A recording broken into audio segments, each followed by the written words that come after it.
Buongiorno cari amici, benvenuti anche oggi a una live splash del vostro maledetto veneziano.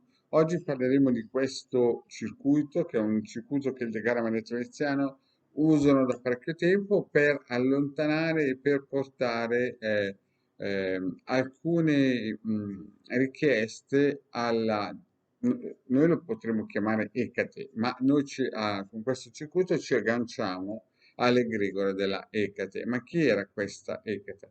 Ecate era conosciuta come Zea, ed era una entità, una forza che pre-indoeuropea e chiaramente fu ripresa dalla Grecia, dai Romani, dalla religione greca e dalla religione romana per, in un certo senso, richiamare le forze basse del basso astrale. E quindi ehm, era anche la dea che faceva paura a Zeus, era una dea lunare, era la potente signora dell'oscurità.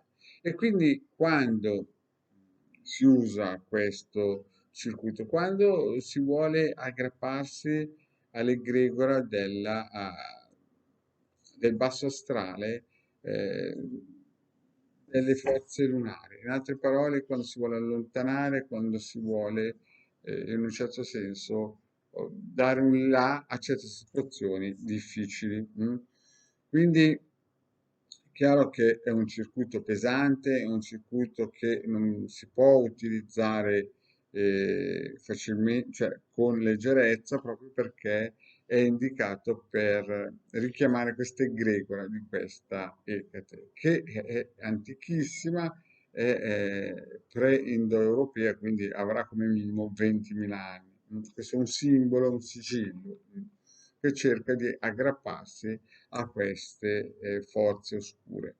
Non è un sigillo facile da gestire, non è un circuito facile da gestire, quindi il vostro maledetto sempre vi consiglia di chiedere al pendolino se potete utilizzarlo e dopo, così e no, il quadrante radiostesico, dopo chiedete al circuito della Luna quando poterlo utilizzare e dopodiché fate il vostro testimone, che chiaramente deve essere un foglietto scritto col vostro desiderio che volete immettere qui a favore di Ecate e lasciarlo come minimo un mese, perché il corpo eterico, come spiegato già in altre pillole, minimo ha bisogno, o massimo, quindi per dei casi, di un mese di gestazione.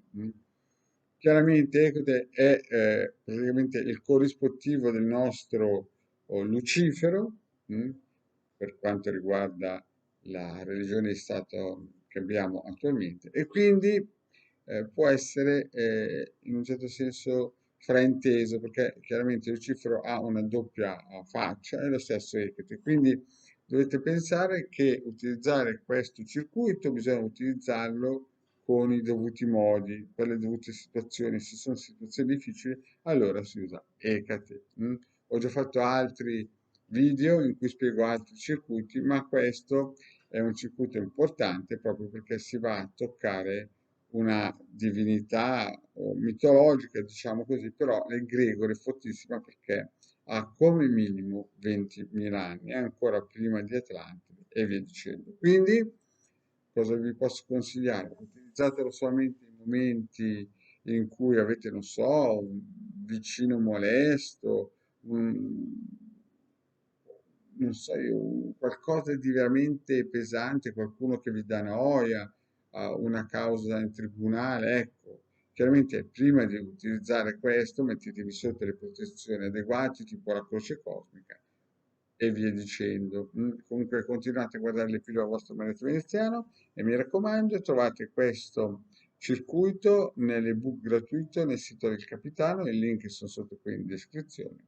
Il De Garavaglia Veneziano vi saluto, grazie e alla prossima, ciao.